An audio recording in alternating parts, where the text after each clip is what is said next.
Hello my dear students, आज हम इस लेक्चर के अंदर पढ़ने वाले हैं कंडक्टर एंड इंसुलेटर्स के बारे में कि कंडक्टर और इंसुलेटर क्या होते हैं। जैसे कि नाम है कंडक्टर, ऐसा सब्सटेंस है मटेरियल जो इजीली अपने अंदर से इलेक्ट्रिक चार्ज को कंडक्ट करने दे जब उसके अक्रॉस कोई एक्सटर्नल इलेक्ट्रिक फील्ड अप्लाइड की जाए या जब उसको एक्सटर्नल इलेक्ट्रिक फील्ड में रखा जाए, उसको हम बोलते हैं कंडक्टर। अब बात कर लेते हैं इंसुलेटर की, तो इसका जस्ट उल्टा हो जाएगा। ऐसा मटेरियल और सब्सटेंस जिसको अगर हम एक्सटर्नल इलेक्ट्रिक फील्ड के अंदर रखते हैं और उसके अंदर से चार्ज इलेक्ट्रिक चार्ज फ्लो नहीं कर पाता, उसको हम क्या बोलेंगे? उसको हम बोलेंगे इंसुलेटर। सिंपल। हमारा टॉपिक है कंडक्टर एंड द इंसुलेटर। तो सिंपल सी मैंने एक डेफिनेशन बताई कंडक्टर की, the material or the substances which allow the flow of electric charge through them easily when placed in an external electric field. Example सारी metals इसमें आ जाती हैं, earth, human body, solution of salts, acid and base. और यहाँ पे बात आप ध्यान रखेंगे, जो सिल्वर है वो बेस्ट कंडक्टर होता है इलेक्ट्रिक चार्ज का। ठीक है, अब हम आ जाते हैं इंसुलेटर्स पर। तो इंसुलेटर जैसे कि मैंने बताया, उसकी डेफिनेशन है द मटीरियल्स और the substances which do not allow the flow of electric charge through them when placed in a external electric field और इलेक्ट्रोस्टैटिक फील्ड। इसके एग्जांपल है glass, rubber, plastic, PVC, nylon और ड्राईवुड और etcetera. I hope आपको समझ में आया होगा कंडक्टर क्या है। ऐसी चीज़ें जो इलेक्ट्रिक चार्ज को कंडक्ट करेंगी जब उनको एक्सटर्नल इलेक्ट्रोस्टैटिक फील्ड या इलेक्ट्रिक फील्ड में रखा जाएगा, उसको हम बोलेंगे कंडक्टर। जो नहीं कंडक्ट करेंगी जब उनको इलेक्ट्रिक फील्ड में रखा जाएगा, एक्सटर्नल इलेक्ट्रिक फील्ड में रखा जाएगा, उसको हम बोल देंगे इंसुलेटर। और अभी मैंने आपको बताया था वो थे हमारे पास एग्जाम्पल्स। क्लियर? चलिए अब यहाँ पे एक टॉपिक और है हमारे पास, हम बात कर लेते हैं फ्री एंड बाउंड चार्ज के बारे में। फ्री एंड बाउंड चार्ज, देखिए जो हमारे पास मेटल्स होती है, मेटल्स के आउटर शेल में होते हैं फ्री इलेक्ट्रॉन्स। सभी मेटल्स के आउटर शेल में फ्री इलेक्ट्रॉन्स होते हैं हमारे पास जनरली। वो जो फ्री इलेक्ट्रॉन्स होते हैं वो न्यूक्लियस से लूजली बाउंड होते हैं। लूजली बाउंड का मतलब है कि अगर आप उनको ईजिली कंडक्टर्स एटम से अलग किया जा सकता है, न्यूक्लियस से अलग किया जा सकता है। तो जब हम ऐसे मेटल्स को एक्सटर्नल इलेक्ट्रिक फील्ड उनके को सप्लाइड करते हैं, तो जो फ्री इलेक्ट्रॉन्स हमारे पास होते हैं जो लूजली बाउंड होते हैं, वो क्या करते हैं? वो मूव करना स्टार्ट कर जाते हैं इलेक्ट्रिक फील्ड के अपोजिट डायरेक्शन में। तो उससे होता क्या है हमारे पास, मान लीजिए कोई हमारे पास कंडक्टर है, इसके अंदर पहले हमारे फ्री इलेक्ट्रॉन्स थे, फ्री इलेक्ट्रॉन्स हमारे पास थे। तो ये फ्री इलेक्ट्रॉन्स क्या करते हैं, कंडक्टर के अंदर ही ये फ्री इलेक्ट्रॉन्स क्या करने लगते हैं हमारे पास, ये फ्री इलेक्ट्रॉन्स किसी कंडक्टर के अंदर ही मूव करने लगते हैं जब हम इसको इलेक्ट्रिक फील्ड में रखते हैं, क्योंकि ये लूजली बाउंड होते हैं। मान लीजिए अगर ये हमारे पास इलेक्ट्रिक फील्ड की डायरेक्शन है, ये हमारे पास इलेक्ट्रिक फील्ड की डायरेक्शन है, तो ये जो इलेक्ट्रॉन्स हैं जो लूजली बाउंड होते हैं ये अपोजिट डायरेक्शन में मूव करना स्टार्ट कर देंगे इलेक्ट्रिक फील्ड की। तो जब ये मूव करेंगे तो यहाँ पर क्या हो गया, vacancy of positive charge create हो जाएगी, जिसे हम पॉजिटिव आयन भी बोलेंगे, क्योंकि वहाँ से जब इलेक्ट्रॉन गया है तो वहाँ पे क्या बच जाएगा हमारे पास, वहाँ पर एक पॉजिटिव आयन बच जाएगा। तो जो हमारे पास इलेक्ट्रॉन्स हैं इनको तो हम बोलेंगे फ्री चार्ज, और जो हमारे पास आयंस बच गए पॉजिटिव आयंस, उसको हम बोलेंगे बाउंड चार्ज।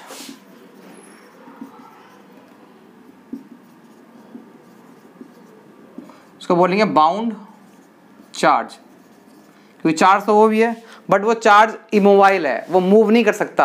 जो आपका पॉजिटिव आयन क्रिएट हुआ वो मूव नहीं कर सकता। इलेक्ट्रॉन्स तो मूव कर सकते हैं, ये मूव का मतलब है कि आपस में कोलाइड करेंगे। ठीक है, और तो इसको हम बोल देंगे फ्री चार्ज, इसको हम बोलेंगे पॉजिटिव आयन के जो बचेंगे हमारे पास, जब चार्ज वहाँ से इलेक्ट्रॉन चला जाएगा तो वहाँ पे पॉजिटिव आयन बच जाएगा, उसको बोलेंगे बाउंड चार्ज। ये इमोबाइल होते हैं। तो इस तरीके से हमारे पास कंडक्टर में फ्री चार्ज और इमोबाइल और बाउंड चार्ज हमारे पास होगा। ठीक है, इंसुलेटर्स के जो जैसे हमारे पास, ये तो हमारे पास ये कंडक्टर की बात हो गई। जो हमारे पास इंसुलेटर होते हैं, इंसुलेटर के अंदर ये जो हमारे पास बाउंडिंग होती है इलेक्ट्रॉन्स की, ये बहुत ज़्यादा स्ट्रांगली बाउंड होते हैं और इनको जब हम एक्सटर्नल इलेक्ट्रिक फील्ड में रखते हैं तो वो ब्रेक नहीं हो पाती है, इसलिए मूव नहीं कर पाते हैं, इसलिए हम उस मटेरियल को बोलते हैं इंसुलेटर। अब जो इलेक्ट्रोलाइट होता है हमारे पास, इलेक्ट्रोलाइट के अंदर ये पॉजिटिव और नेगेटिव जो आयन हमारे पास हैं ये मूव करते हैं अपोजिट डायरेक्शन में, ठीक है, किसकी, एक्सटर्नली अप्लाइड इलेक्ट्रिक फील्ड के। ये आप ध्यान रखना कि फ्री चार्ज कैसे है, बाउंड चार्ज कैसे है, मेटल में कैसे कंडक्शन होता है और किस तरीके से आपका इलेक्ट्रोलाइट में होगा, और इंसुलेटर क्यों कंडक्ट नहीं करते हैं। सारा का सारा जो गेम है हमारे पास, गेम किस चीज़ का है, वो जो इलेक्ट्रॉन जो बाउंड है न्यूक्लियस से उसका है। मेटल्स के अंदर आउटर शेल में फ्री इलेक्ट्रॉन्स होते हैं जो कि लूजली बाउंड होते हैं। लूजली बाउंड होने की वजह से क्या होगा, जब हम external field electric field apply करते हैं तो वो ईजिली मूव करने लगते हैं। जब वो मूव करते हैं तो जिस जगह को वो छोड़ के जा रहे हैं वहाँ पर एक पॉजिटिव आयन क्रिएट हो जाएगा। तो जो पॉजिटिव आयन क्रिएट होगा वो आपका इमोबाइल चार्ज होगा और जो इलेक्ट्रॉन मूव कर रहा है वो आपका मोबाइल चार्ज होगा। तो जो मोबाइल चार्ज होगा उसको बोलेंगे हम फ्री चार्ज, और जो आपके पास इमोबाइल है उसको बोलेंगे हम बाउंड चार्ज, जो पॉजिटिव आयन आपका बना। सो आई होप आपको समझ में आ गया हो कंडक्टर और इंसुलेटर, ठीक है। और फ्री चार्ज क्या होता है, बाउंड चार्ज क्या होता है हमारे पास। अब हम पढ़ते हैं कि what is the behavior of the conductor when we put it inside the electric field। Conductor का बिहेवियर क्या होगा अगर हम उसको एक्सटर्नली अप्लाइड इलेक्ट्रिक फील्ड में रखते हैं तो। हमारा टॉपिक क्या है, behaviour of the conductor in the external electrostatic field, ठीक है। देखिए कंडक्टर कैसे बिहेव करता है, तो ये हमारे पास 6 पॉइंट हैं। इस तरीके से कंडक्टर हमारे पास बिहेव करेगा। सबसे पहले क्या है हमारे पास, net electric field inside the conductor is 0। जब आप किसी कंडक्टर को एक्सटर्नल इलेक्ट्रोस्टैटिक फील्ड में रखते हैं तो उसके अंदर की जो इलेक्ट्रिक फील्ड होती है वो 0 हो जाती है, उसके अंदर कोई भी इलेक्ट्रिक फील्ड नहीं होगी। क्यों नहीं होगी, हम इसको समझ लेते हैं। मैं सबसे पहले पहला पॉइंट समझा रहा हूँ।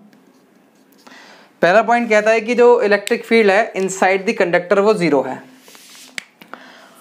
देखिए हम जानते हैं कि जो E होता है, इलेक्ट्रिक फील्ड जो होता है वो होता है F/Q0, और हमारे पास F क्या आ जाएगा, EQ0। इसका मतलब है कि जो इलेक्ट्रिक फील्ड होती है वो हमारे पास क्या लगाती है, वो हमारे पास एक फोर्स लगाती है फ्री इलेक्ट्रॉन्स के ऊपर। तो जैसे ही आप कंडक्टर को एक इलेक्ट्रिक फील्ड में रखेंगे तो उसके इलेक्ट्रॉन्स पे एक फोर्स लगना स्टार्ट हो जाएगा और इलेक्ट्रॉन्स ड्रिफ्ट होना स्टार्ट हो जाएंगे और उनका एक रीडिस्ट्रीब्यूशन हो जाएगा कंडक्टर के अंदर ही। वो इलेक्ट्रॉन क्या करेंगे, वो इलेक्ट्रॉन ड्रिफ्ट होंगे और इलेक्ट्रिक फील्ड के अपोजिट डायरेक्शन के अंदर ड्रिफ्ट होना स्टार्ट हो जाएंगे। ड्रिफ्ट का मतलब मूव करना स्टार्ट कर देंगे अप्लाइड इलेक्ट्रिक फील्ड की अपोजिट डायरेक्शन के अंदर। तो हमारे पास फोर्स क्या आ जाएगा, फोर्स हमारे पास आ जाएगा -E। ये -E कहाँ से आया, ये है charge of the electron, negative E होता है वो, ठीक है भाई। तो सपोज करिए ये हमारे पास एक कंडक्टर था, इसके हमने इलेक्ट्रिक फील्ड अप्लाई की थी हमने इसके ऊपर, या इसको इलेक्ट्रिक फील्ड में रखा था। ये इलेक्ट्रिक फील्ड लाइंस हमारे पास हैं। जो बाहर की इलेक्ट्रिक फील्ड है उसको हम लेते हैं E0। तो E0 है applied electric field, applied electric field, ठीक है भाई। तो इससे होगा क्या, मान लीजिए इसमें क्या था, अभी रैंडम डिस्ट्रीब्यूशन था इलेक्ट्रॉन का और प्रोटॉन्स का। अब होगा क्या, इलेक्ट्रॉन्स मूव करना स्टार्ट कर देंगे।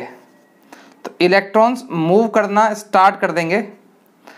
जब इलेक्ट्रॉन मूव करेंगे तो यहाँ पे क्या छोड़ देंगे, यहाँ पे वो पॉजिटिव चार्ज की वैकेंसी छोड़ देंगे, जैसे कि मैंने अभी थोड़ी देर पहले बताया था, ठीक है। सो इस तरीके से क्या हो जाएगा, हमारे पास रैंडम डिस्ट्रीब्यूशन हो जाएगा, रीडिस्ट्रीब्यूशन हो जाएगा इलेक्ट्रॉन्स का, चार्जेस का। क्लियर।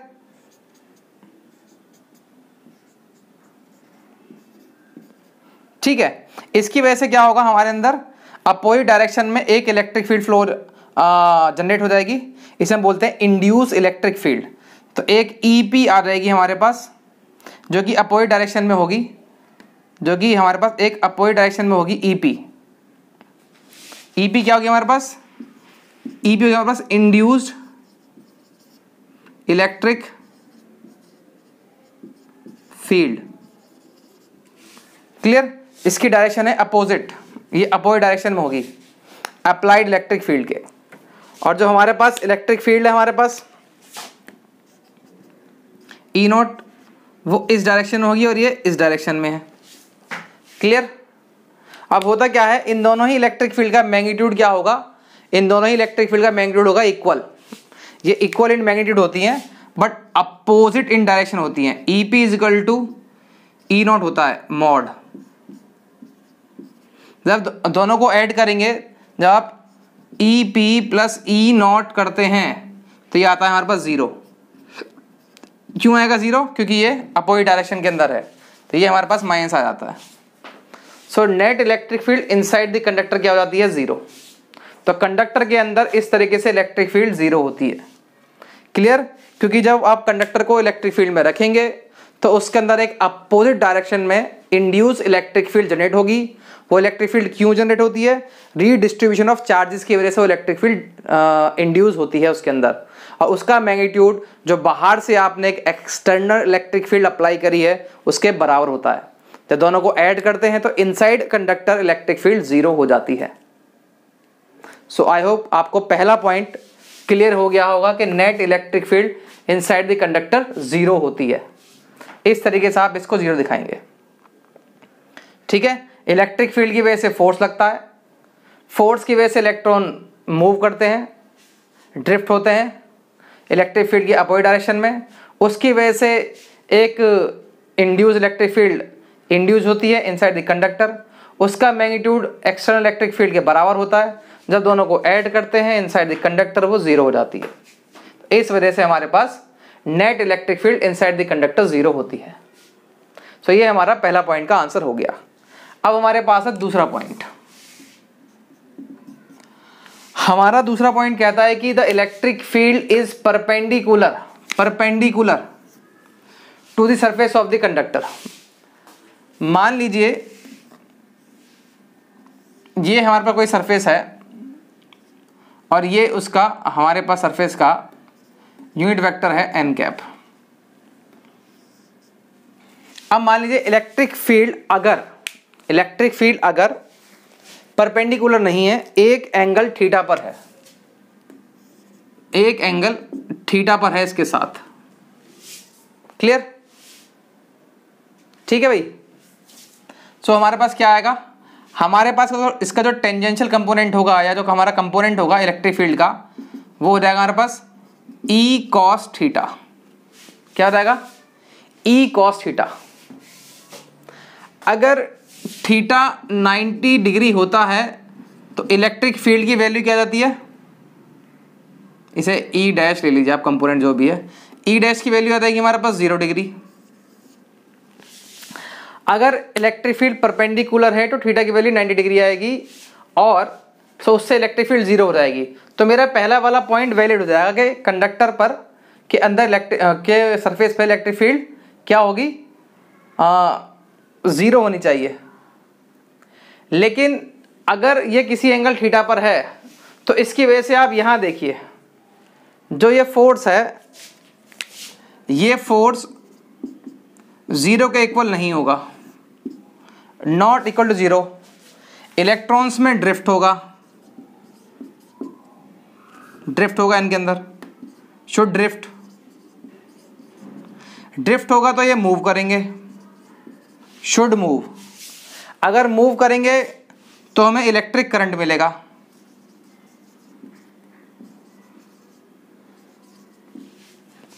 जब इलेक्ट्रिक करंट मिलेगा तो हमारे पास कंडक्शन ऑलरेडी हो जाएगा। लेकिन जो कंडक्टर होता है वो उसमें करंट तो होता ही नहीं है जब हम उसको इलेक्ट्रिक फील्ड में रखते हैं। तो जब इलेक्ट्रिक करंट नहीं होता है इसका मतलब क्या है? इलेक्ट्रॉन्स में ड्रिफ्ट नहीं हो रहा है, इलेक्ट्रॉन्स मूव नहीं कर रहे हैं। उसका मतलब क्या है कि इसका जो नेट फोर्स है वो 0 है। इसका मतलब क्या है? इलेक्ट्रिक फील्ड को सरफेस के कंडक्टर के सरफेस पे परपेंडिकुलर होना ही होगा।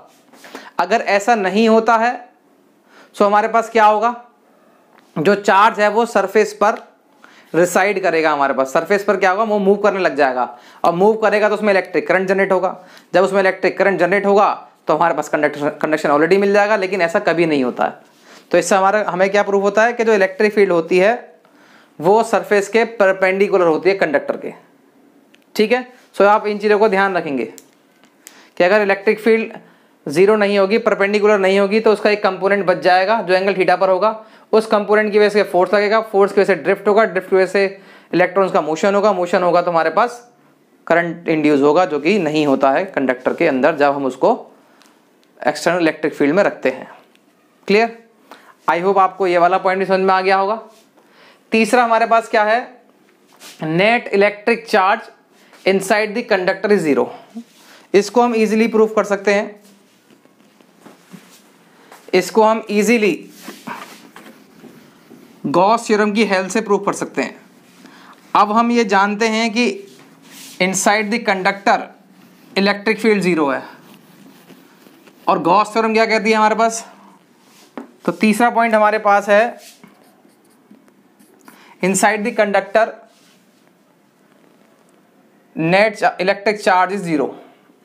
सो अकॉर्डिंग टू गॉस थ्योरम,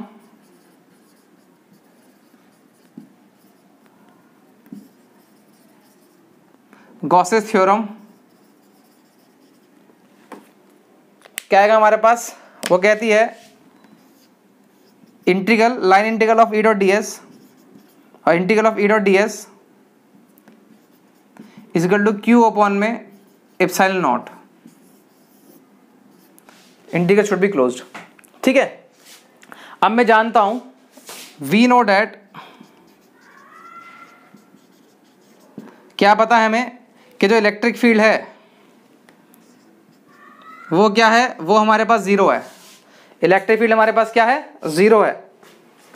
सो अगर इलेक्ट्रिक फील्ड जीरो है तो उससे क्या होगा हमारे पास, इसमें जीरो पुट कर दूं तो हमारी जो लेफ्ट हैंड साइड है वो क्या हो जाएगी, zero is equal to Q upon में एप्सिलॉन नॉट। उससे क्या प्रूव होगा, देयरफॉर क्या आएगा, Q is equal to zero.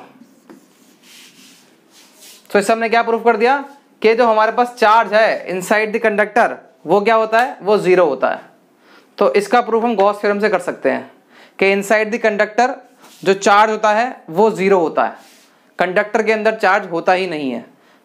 जब आप क्या करेंगे, उसको एक्सटर्नल इलेक्ट्रोस्टैटिक फील्ड में पुट करते हैं तो कंडक्टर के अंदर चार्ज जीरो हो जाता है। अब हमारे पास इसका हमारा नेक्स्ट पॉइंट है, नेक्स्ट पॉइंट क्या है हमारे पास, charge reside on the surface of the conductor. अब सिंपल सी बात है, देखिए जो हमारा फोर्थ पॉइंट है, ये मेरे पास मान लीजिए कंडक्टर है, इसके अंदर चार्ज क्या है, हमने बताया कि चार्ज इसके अंदर जीरो है। तो जो हम इसको एक्सेस चार्ज दे रहे हैं, मान लो मैं इसको कोई और चार्ज दे रहा हूं, मान लो मैं इसको चार्ज दे रहा हूं, कुछ और चार्ज दे रहा हूं, तो ये चार्ज अंदर तो जाएगा नहीं, तो ये चार्ज रहेगा कहां पर, ये चार्ज इसके सरफेस पर ही स्टे करेगा। सो आप जो भी चार्ज कंडक्टर को देंगे, एक्सेस चार्ज जो भी आप कंडक्टर को देंगे, वो कहां पर रिसाइड करेगा, वो कंडक्टर के सरफेस पे ही रिसाइड करेगा। मतलब सरफेस के कंडक्टर के ऊपर ही होगा, अंदर नहीं जाएगा, क्योंकि अंदर तो इलेक्ट्रिक चार्ज क्या है, जीरो होता है हमारे पास। अभी हमने प्रूफ करा है इसको। सो आपको ये फोर्थ प्रॉपर्टी भी समझ में आ गई कि charge reside on the surface of the conductor. Clear? क्योंकि अंदर चार्ज जीरो है तो कहां जाएगा, ऑब्वियसली बात, अगर मैं उसको कोई और चार्ज दूंगा तो उसके सरफेस पे रहने वाला है, वो उसके अंदर तो जाने वाला नहीं है।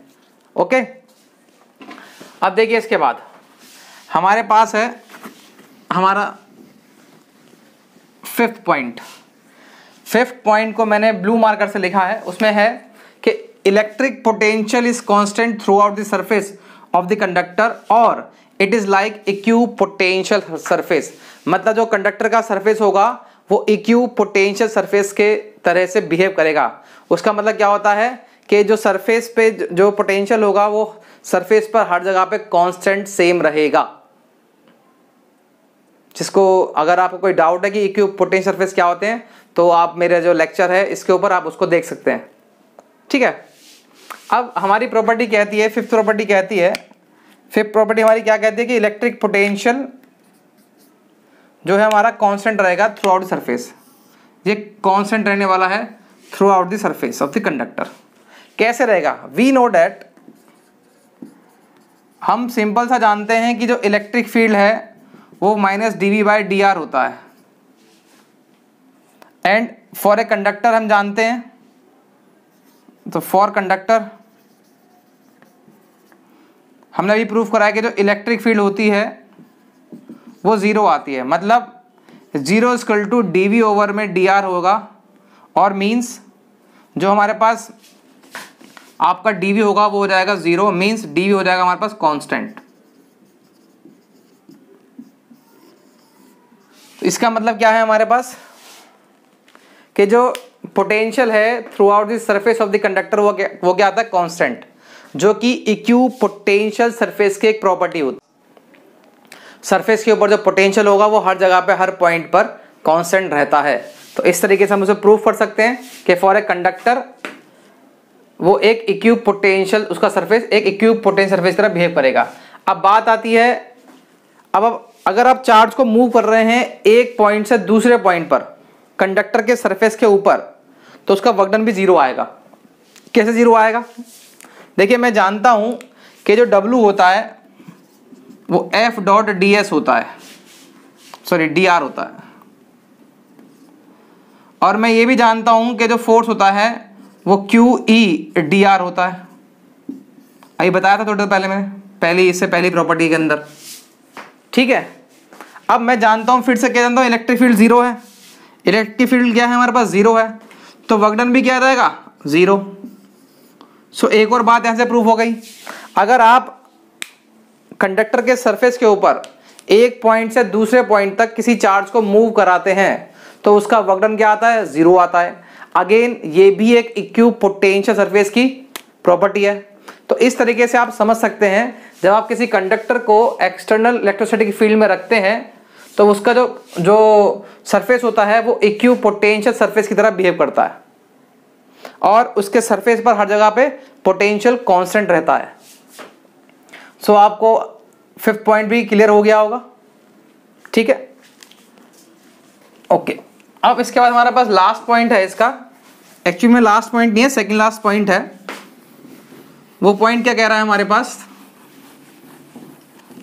वो पॉइंट हमारे पास कह रहा है कि सरफेस चार्ज डिस्ट्रीब्यूशन में be different at different point of the conductor. इसका मीनिंग क्या है, इसको थोड़ा समझ लेते हैं कि सरफेस चार्ज डिस्ट्रीब्यूशन में be different at different points of the conductor. मान लीजिए एक हमारे पास थोड़ा कॉनिकल हमारे पास एक कंडक्टर है जिसके सरफेस पे चार्ज है, थोड़ा सा कॉनिकल ले लीजिए आप इसको।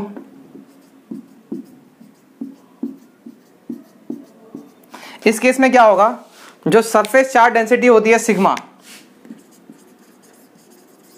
सरफेस चार्ज डेंसिटी सिग्मा होती है चार्ज अपॉन में एरिया।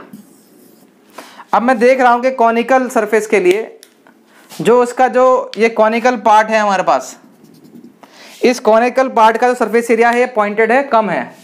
अगर ये सरफेस एरिया कम होगा तो सरफेस चार्ज डेंसिटी क्या होगी? बढ़ जाएगी। अगर सरफेस चार्ज डेंसिटी बढ़ेगी उस पॉइंट पे तो उस पॉइंट पे चार्ज क्या होगा? बढ़ जाएगा।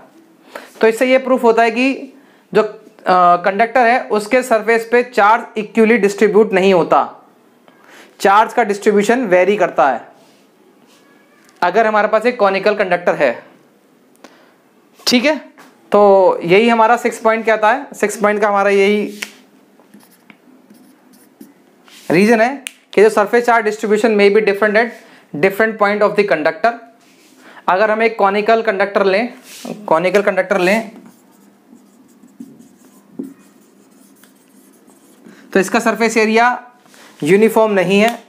जो पॉइंटेड पार्ट है यहाँ पे सरफेस एरिया कम होगा, सरफेस एरिया कम होगा तो सरफेस चार्ज डेंसिटी बढ़ जाएगी, सरफेस चार्ज डेंसिटी जब बढ़ जाएगी तो चार्ज बढ़ जाएगा, तो चार्ज भी इस पे यूनिफॉर्म नहीं डिस्ट्रीब्यूटेड है, तो चार्ज भी यूनिफॉर्मली डिस्ट्रीब्यूटेड नहीं होता है, ये प्रॉपर्टी कहती है। इसको भी आप ध्यान रखेंगे। अब हमारे पास की लास्ट प्रॉपर्टी है, उसमें हम क्या करेंगे, electric field on the surface of the conductor निकालेंगे। जब हमने इसको पुट किया है, कहाँ पुट किया है, इलेक्ट्रिकल फील्ड के अंदर, एक्सटर्नल इलेक्ट्रिक फील्ड के अंदर पुट किया है।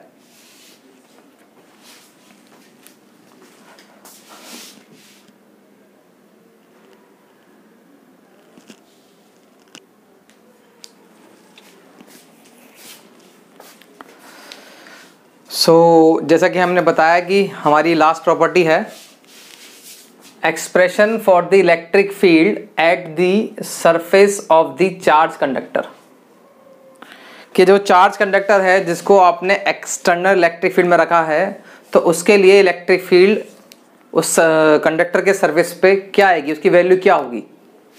देखिए इसका डायरेक्शन देखते हैं। हम जानते हैं according to the Gauss theorem हमारे पास क्या है, हमारे पास होता है the closed integral E dot D S is equal to Q by epsilon होता है।